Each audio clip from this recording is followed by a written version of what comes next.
একমাত্র বাড়ির বউদের এই নিয়মগুলোর জন্যই লক্ষ্মী মাতা সংসারে সবসময় বিরাজ করে থাকেন। লক্ষ্মীবারে নতুন রূপে মা লক্ষ্মীর পুজো, গোপাল সেবা, রান্নাবাড়া, দুই সোনাকে সামলিয়ে কিভাবে দিনটা পার করলাম সেটাই আজকে তোমাদের সাথে শেয়ার করব। জয় শ্রীকৃষ্ণ, রাধে রাধে, শুভ সকাল বন্ধুরা। কেমন আছো তোমরা সবাই? আশা করছি ভালো আছো, সুস্থ আছো। আমরাও আছি মোটামুটি ভালোই। এখন তো গরম পড়ে গিয়েছে, কিন্তু 3-4 দিন থেকে এতটাই বৃষ্টি হচ্ছে, ভোর থেকে শুরু করে একদম সকাল পর্যন্ত। তো আজকেও সেই ব্যতিক্রম না, আজকেও কিন্তু তাই হচ্ছে সকাল সকাল। তো এই বৃষ্টির মধ্যে কিন্তু সমস্ত কাজ বাজ সেরে নিয়েছি। আজকে তোমাদের সাথে সেসব শেয়ার করিনি, কারণ ওই যে বৃষ্টিতে ভিজে ভিজে যদি বেশিক্ষণ ভিজে ভিজে কাজ করতাম তাহলে আমার ঠান্ডা লেগে যেত, আবার তার মধ্যে নয়নসোনারও ঠান্ডা লেগে যেত। এমনিতেই আজকে না নয়নসোনা ঘুম থেকে উঠেছে, তখন দেখছি যে মাথাটা খুব গরম গরম করছে। আর এখানে মিষ্টি দেখতে পাচ্ছ, আগের দিন রাত্রে সোনামার বাবু 1 প্যাকেট মিষ্টি নিয়ে এসেছিল। আমাদের তো হার্ডওয়ার্সের দোকান, অনেক দোকান থেকে মাল আনে, তো সেখান থেকেই নাকি হালকাতা হয়েছিল পয়লা বৈশাখে। তো সেই হালকাতার মিষ্টি পাঠিয়ে দিয়েছে 1 প্যাকেট। তো এতগুলো মিষ্টি তো আমাদের পক্ষে খাওয়া সম্ভব না, আমাদের বাড়িতে তেমন মিষ্টি কেউ খায় না। আমার শাশুড়ি মা 2-1টা খায়, আর আমি 2-1টা খাই একটুখানি। তো এতগুলো মিষ্টি কি করব, তাই আর কি পাশের বাড়িতে দিয়ে দিয়েছি, আমার মামা শ্বশুর বাড়িতে দিয়ে দিয়েছি, আমার জায়ের কাছে দিয়ে দিয়েছি, পিয়ালি, আকাশ সবাই খেয়েছে, সবাইকে দিয়ে খাওয়া দাওয়া হয়ে আছে। আর যেহেতু সকাল সকাল একটু বৃষ্টি পড়ছে, এখনও কিন্তু 2 সোনারই খাওয়া দাওয়া হয়নি। আমার সোনামা এখনও ঘুমোচ্ছে। সোনামা তো ওই ভোরের দিকে ঘুমায়। সোনামা সারা রাতে একদমই ঘুমায় না। সোনামা একদম সারা রাত কাশাকাশি করতে থাকে, গলা মানে মুখ চটকাইতে থাকে, গলা শুকাতে থাকে, তারপর উল্টি করে, মানে অনেক সমস্যা করে সোনামা। তাই আর কি সোনামা সকাল সকালে একটু ঘুমায়, ওকে আমি ডাকি না। আগে এই যে পুজো দিয়ে দেব, সকাল সকাল তো কাজকর্ম সব কিছু করে নিয়েছি, কাপড় চোপড়ও ধুয়ে নিয়েছি। তো কাপড় চোপড় ধুয়ে বাথরুমে একদম বালতির উপর রেখে দিয়েছি, জল ঝরতে থাকুক। যদি কখনো মানে পরে যদি আবার রোদ উঠে, আকাশটা ভালো হয়, তখন মেলে দিতে হবে। আর এখন নয়নসোনাকে কিন্তু খাওয়াইনি, নয়নসোনা এইমাত্র ঘুম থেকে উঠেছে, এখন অনেক সকাল। বৃষ্টি হলে কি হবে, অনেক সকালেই উঠা হয়েছে, 6টার আগেই। তো 6টার থেকে কাজকর্ম শুরু করেছি, এখন প্রায় ওই 7টা বাজে। তো এই 1 ঘন্টার মধ্যে সমস্ত কাজকর্ম শেষ, বাসি কাজ। তো সেসব করেই কিন্তু আবার এই যে পুজো দেওয়ার জন্য রেডি হয়ে গেছি। আজকে যেহেতু বৃহস্পতিবার, আর বৃহস্পতিবার নতুন রূপে একটু পুজো দেব। এইভাবে আলতা পরে আমার কিন্তু তেমন একটা পুজো দেওয়া হয় না, কারণ 2 সোনা সংসারে এত কাজকর্ম, মানে সময় পাই না নিজের জন্য। তো আজকে যেহেতু আকাশটা একটু খারাপ, আর নয়নসোনা চুপ করেই আছে, মানে উঠে কিন্তু ফিডিং করেছে। তো ওর 1 ঘন্টা পর আমি খাওয়াই, ফিডিংয়ের পর আর কি। তো তার জন্যই আর কি ভাবলাম যে পুজোটা দিয়ে নিই। পুজোটা দিয়ে দিলে অনেকটা কাজ আর কি, পুজো দিতেও তো অনেক সময় লাগে, তাই অনেকটা বেঁচে যাব সময়টা। তো তাই আর কি পুজো দেওয়ার জন্য সব কিছু রেডি করছি, ঠাকুর মোছা, ঠাকুর ঘর মোছা, ফুল তোলা, সব কিছু করতে করতে অনেকটাই সময় লাগে প্রায়। এই যে আলতা দিয়েছি, আজকে যেহেতু বৃহস্পতিবার মানে লক্ষ্মীবার, এই লক্ষ্মীবারে কিন্তু বাড়ির বউদের আলতা পরা, এই ছোট ছোট নিয়মগুলো, পরিষ্কার পরিচ্ছন্ন রাখা, এগুলোই কিন্তু সংসারে লক্ষ্মীশ্রী বজায় থাকে। মা লক্ষ্মীর আশীর্বাদ আমরা পেয়ে থাকি বাড়ির বউদের জন্যই। তো বাড়ির বউদের এই ছোটো ছোটো নিয়মগুলো আমরা যদি সময় করে মন দিয়ে একটু মেনে চলি, তাহলে কিন্তু আমাদের সংসারে লক্ষ্মীশ্রী বজায় থাকে। আর কি বলতো, এই আলতা পরার নিয়মটা কিন্তু একদমই আছে পাঁচালিতেও, বা অনেক ইসেতেও আমরা শুনতে পাই যে আলতা পড়তে হয় বৃহস্পতিবারে। কিন্তু আমরা সময়ের অভাবে অনেক সময় আমরা মনে থাকে না, কাজের ফাঁকে মানে চলে যায় আর কি। তবে মনে করে এরকম করে যদি এই ছোটো ছোটো নিয়মগুলো আমরা পালন করি, তাহলে কিন্তু আমাদের সংসারের পক্ষেই মঙ্গল। আমাদের মা লক্ষ্মীর আশীর্বাদ থেকে আমরা না হলে বঞ্চিত হয়ে পড়ব। তো এই ছোটো ছোটো নিয়মগুলো আমরা যদি পালন করি, তাহলে কিন্তু মা লক্ষ্মীর আমরা আশীর্বাদ প্রাপ্ত হব, আর আমাদের সংসারে মা লক্ষ্মী বিরাজ করবে, শ্রীলক্ষ্মী বজায় থাকবে। তো এদিকে সমস্ত কিছু পরিষ্কার পরিচ্ছন্ন করে নিয়েছি, ঠাকুরগুলো একটু মুছে দিয়েছি। আর আমার গোপুসোনাকে তো স্নান করাতে হবে, কারণ গরম পড়েছে, গোপুসোনাকে স্নান না করালে তো ভালো লাগবে না গোপুসোনার, কারণ আমাদের এই স্নান না করলে তো ভালো লাগে না। আর আমার গোপুসোনা তো ছোট্ট, গোপুসোনাকে সুন্দর করে স্নান করিয়ে দিলে, নতুন জামা কাপড় পরিয়ে দিলে আর গয়না সমস্ত কিছু পরিয়ে দিলে কত সুন্দর লাগে, একদম মন প্রাণ চোখ জুড়িয়ে যায়। তো যাই হোক, গোপুসোনাকে তো সব কিছু করিয়ে দিয়ে দিলাম। ওইদিকে মা লক্ষ্মীর পুজোটাও দিতে হবে, ঘট বসাতে হবে।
ওইদিকে তো পুজো কমপ্লিট হয়ে গেছে।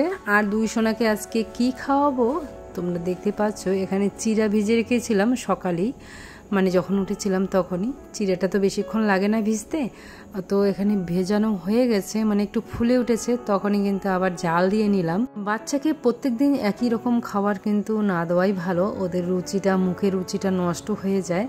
তো আমি উল্টে পাল্টে দেওয়ার চেষ্টা করি। কোনো দিন বা সুজি দেই, কোনো দিন বা হোমমেড সেরেলাক্স যেটা আমি বানিয়ে রেখেছি সেটা দেই, কখনো মুড়ির গুঁড়া দিই নয়নসোনাকে। আর আজকে কিন্তু সর্বপ্রথম চিড়ে দিচ্ছি। তো চিড়েটাকে ভিজিয়ে রেখেছিলাম অনেকক্ষণ আগেই, তো সেটাকে আবার একটু রান্না করে নিয়েছি।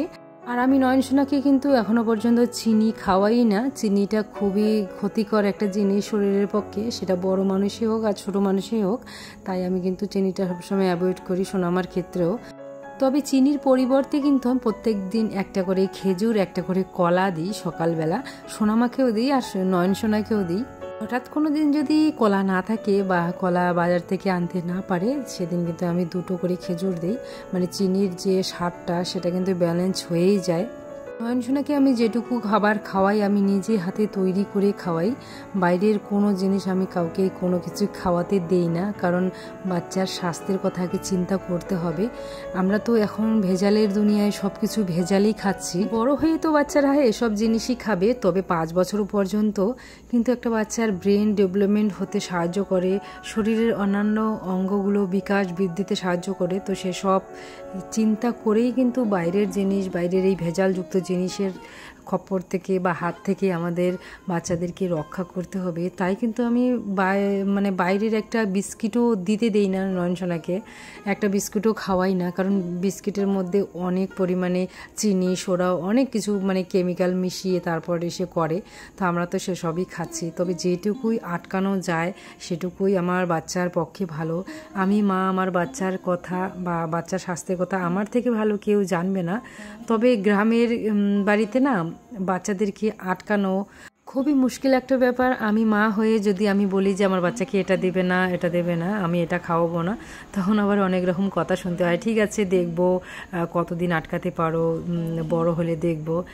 তো সেসব দিকে আমার ধ্যান দিলেও হবে না। আমার বাচ্চার স্বাস্থ্যের কথা তো আমাকেই চিন্তা করতে হবে, তাই না? তাই জন্যই কিন্তু নয়নসোনাকে বাইরের কোনো জিনিস এখনও পর্যন্ত আমি খাওয়াই না। সেটা খাওয়ানোটা একদমই ঠিক নয়। তো যাই হোক, নয়নসোনাকে কিন্তু খাইয়ে নিয়েছি। দেখতেই পেলে আমার সোনামা এখনও পর্যন্ত ঘুমোচ্ছে। ওই ফাঁকে আমি সমস্ত কাপড় চোপড় মেলে দিয়েছি, একটু রোদ উঠেছে তাই। আর তোমাদের দেখালাম মুরগির ডিম পেড়েছে। এই মুরগিটা আমাদের ছিল না, মানে আমাদের এখন নয়নসোনা যে বড় পিসুমণি দিদির বাড়িতে অনেক মুরগি ছিল। আর আমি যেহেতু নয়নসোনা সোনামাকে দেশি মুরগির ডিম খাওয়াই, আর পোলট্রির ডিমের থেকে দেশি মুরগির ডিমে কিন্তু প্রচুর পরিমাণে প্রোটিন থাকে। আর আমাদের গ্রামের বাড়িতে আছে, অনেক দূরে দূরে আছে, এখন আগের মতো সেরকম করে কেউ কিন্তু মুরগি পালে না, তো পাওয়া যায় না সচরাচর। আর দিদিদের বাড়িতে মুরগি প্রচুর, মানে অনেক মুরগি ছিল। তো দিদিকে বলেছিলাম যে তুমি একটা মুরগি আমাকে এনে দেবে, 2 সোনার জন্য ডিম পারবে, তখন 2 সোনাকে খাওয়াবো। তো দিদি এনেছিল, সেদিন যে দিদি এসেছিল তোমরা দেখেছিলে ভিডিওতে, তো দিদি কিন্তু এনেছিল এই মুরগিটা। তো এই মুরগিটা কিন্তু ডিম দিচ্ছে, তো সেই মুরগিটাকেই কিন্তু বের করে দিলাম আর ডিম দুটো তুলে নিলাম, সেটাই তোমাদের সাথে একটু শেয়ার করে দিলাম। আর এই ডিমগুলো কিন্তু নয়নসোনা সোনামা দুজনেই খাবে। আর এখন 10টা সাড়ে 10টা প্রায় বাজে, সোনামা উঠে পড়েছে। আর সোনামাকে তো খাওয়াতে হবে, সোনামাকে খাওয়ানোর আগে মুখ চোখ সব কিছু পরিষ্কার করে দিচ্ছি। আর এই যে ড্রেসটা, এটা কিন্তু নতুন ড্রেস, পয়লা বৈশাখের। সোনামাকে কীরকম লাগছে তোমরা অবশ্যই বলবে। খুবই একটা সুন্দর ড্রেস সোনামার কাকুমণি এনে দিয়েছে, সোনামার জন্য এনেছে, নয়নসোনার জন্য এনেছে। তেমনভাবে আমরা কিছু কিনে দিইনি, কারণ সোনামার বাবু অনেক ব্যস্ত ছিল। আর নয়নসোনা তো প্রচুর জামা কাপড় রয়েইছে, তবুও গেঞ্জি এসব কেনা হয়েছিল আর কি বাড়ির থেকেই, মানে মামি যেখান থেকে কাপড় বিক্রি করে, মামি কাপড়ের ব্যবসা করে, সেখান থেকেই কেনা হয়েছিল। আর নয়নসোনা কিন্তু খাওয়া দাওয়া করে ঘুমিয়ে পড়েছিল। আর এখানে সোনামায় একটা কাশ ছিল, তো এক কাশ দিয়েছিল, সেই কাশেই নয়নসোনা উঠে পড়েছে। তো নয়নসোনা উঠে পড়েছে, এখন আমি নয়নসোনাকে বলছিলাম নয়নসোনা ঘুমিয়ে পড়ো তুমি, ও কিছুতেই ঘুমাবে না, উঠে বসে পড়েছে। এখন ওই যে কি করব, আবার ওই সেই গামলায় বসিয়ে দিতে হবে, কারণ আমার এখানে কেউ নেই। 2টো বাচ্চা নিয়ে সংসারে এত কাজকর্ম, তার মধ্যে টাইম টু টাইম 2 সোনাকে খাওয়ানো দাওয়ানো সব কিছু করতে করতে নিজেই অনেক সময় ক্লান্ত হয়ে পড়ি। তবে ক্লান্ত হলে তো আর হবে না, গাড়ি তো চলতেই হবে, তাই না? গাড়ি না চললে 2 সোনাকে দেখবে কে, সংসারে কাজকর্ম সব কিছু করবে কে? তো যাই হোক, সোনামাকে খাওয়ানো দাওয়ানো হয়ে গেছে, সম্পূর্ণটা তোমাদের সাথে আর শেয়ার করলাম না। অনেকটা সময় ধরে ধৈর্য ধরে সোনামাকে খাওয়াতে হয়, কারণ আমার সোনামা সেই স্পিডে খেতে পারে না, একদমই খেতে খুব কষ্ট হয়। আস্তে আস্তে অনেকক্ষণ সময় ধরে 1 ঘন্টা প্রায় লেগে গিয়েছে সোনামাকে খাওয়াতে খাওয়াতে। আর এদিকে কাপড়, মানে বিছানাটা কিন্তু উঠাইনি, কারণ অনেকটা দেরি হয়ে গিয়েছিল। সোনামাকে আগে খাইয়ে নিলাম, খাইয়ে দাইয়ে তারপর এখন বিছানাটা একটু গোছগাছ করে নিচ্ছি। আর আমার দুষ্টুর দেখতে পাচ্ছ, এখন কি হয়েছে, যাই পাবে সব কিছুই শুধু মুখে দেবে নয়নসোনা। আর নয়নসোনা এই অভ্যাসটা কবে যে যাবে আমি জানি না, কিন্তু ও তো বুঝে না কোনটা নোংরা কোনটা কি, যেটাই পারবে সেটাই। আর মাটিতে নামার জন্য এতটাই ছটপট করে দুষ্টুমি করে না, আর কি বলবো, মানে যাই পায় তাই টুকে টুকে খেয়ে নেয়। সোনামা তো খেয়েছে, সোনামাকে একটু হেলান দিয়ে এখানে বসিয়ে রাখলাম, কারণ সোনামা তো আর এমনি এমনি বসে থাকতে পারবে না, ওকে একটু সাপোর্ট দিতে হয়, 2 সাইডে বালিশ দিতে হয়। 2 সাইডে যদি বালিশ না দিই সোনামা কিন্তু পড়ে যাবে, একদমই বসে রাখতে পারবে না। তো ভগবানকে বলছি, ভগবান আর কতটা কষ্ট দেবে আমার সোনামাকে জানি না, আর কতটা কষ্ট দিলে ভগবান খুশি হবে। তো একটু তো বসার ক্ষমতাটা দিতে পারতো, বা হাঁটা চলার ক্ষমতাটা দিতে পারতো, সব কিছু কেড়ে নিয়েছে। সব কিছু কেড়ে নিয়ে যে কি সুখটা পেলো ভগবান, সেটাই আমি চিন্তা করে পাই না। তো 2 সোনাকে খাইয়ে দাইয়ে আবার তো রান্না করতে হবে, রান্নাঘরে চলে এসেছি। নয়নসোনা ঠাম্মির কাছে দিয়েছি, নয়নসোনা ঠাম্মি রাখছে এখন। আর আমি তাড়াতাড়ি করে এসে এই যে মাছগুলো ভাজা করে নিচ্ছি একদিকে, আর একদিকে আলু উচ্ছে ভাজা করে নিচ্ছি, কারণ আমি রান্নাঘরে আসলে 1 ঘন্টার টার্গেট নিয়ে আসি। তাড়াতাড়ি করে একদিকে সবজি কাটি, তাড়াতাড়ি করে 2 দিকে রান্না বসিয়ে দিই। তো এদিকে দেখতে পাচ্ছ 2 সোনার জন্য সবজি কেটে নিয়েছি, আর ওই যে ডিম দেখতে পেলে একটা ডিম সেদ্ধ করে নিয়েছি। আজকে কি হয়েছে জানো তো, আমাদের জন্য তো ছোট মাছ এনেছিল, আর 2 সোনার জন্য কিন্তু বড় মাছ এনেছিল। আর মাছটা এনে ভাই রেখেছিল প্যাকেট শুদ্ধ একদম বেড়ার মধ্যে উপরে, আর সেখান থেকে বিড়াল ছো মেরে নিয়ে গেছে একটা টুকরা, আর একটা টুকরা ঝুলে আছে। তো সেটা কি আর খাওয়াতে ইচ্ছে করছে 2 সোনাকে বলো তো? খাওয়ানোর পর যদি আবার কোনো অসুবিধা হয়ে যায়, তাই আর কি সোনামার বাবু বলছিল এটা খাওয়াবে না একদম। তো বাকি টুকরোটাও কিন্তু আমি একদম ফেলে দিয়েছি। তারপরে এই একটা ডিম সেদ্ধ দিয়ে দিয়েছি 2 সোনার জন্য, এই একটা ডিম দিয়ে খাবারগুলো মানে একদম মিক্স করে দিয়ে দিলাম আর কি ওখানে। তো ওখানে একদম মিশে যাবে ডিমটা।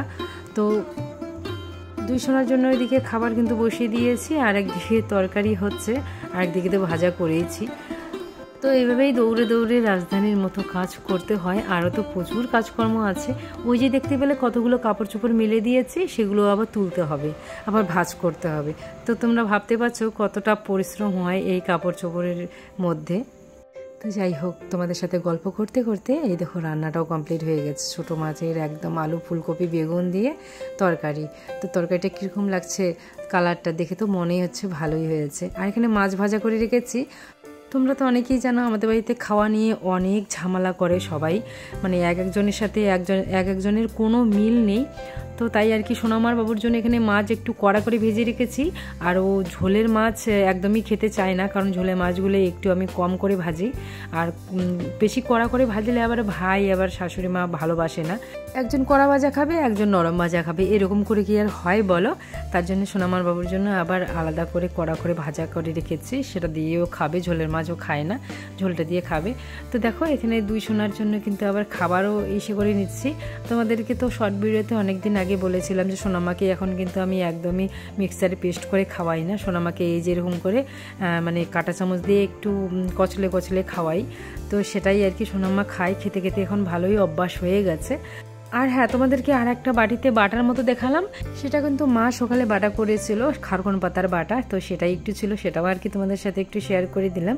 রান্না বাড়া খাওয়া দাওয়া সমস্ত কিছু হয়ে গেলে এই যে বাসন কোসন মাজার যে একটা ঝামেলা, এটা তো একদমই ভালো লাগে না।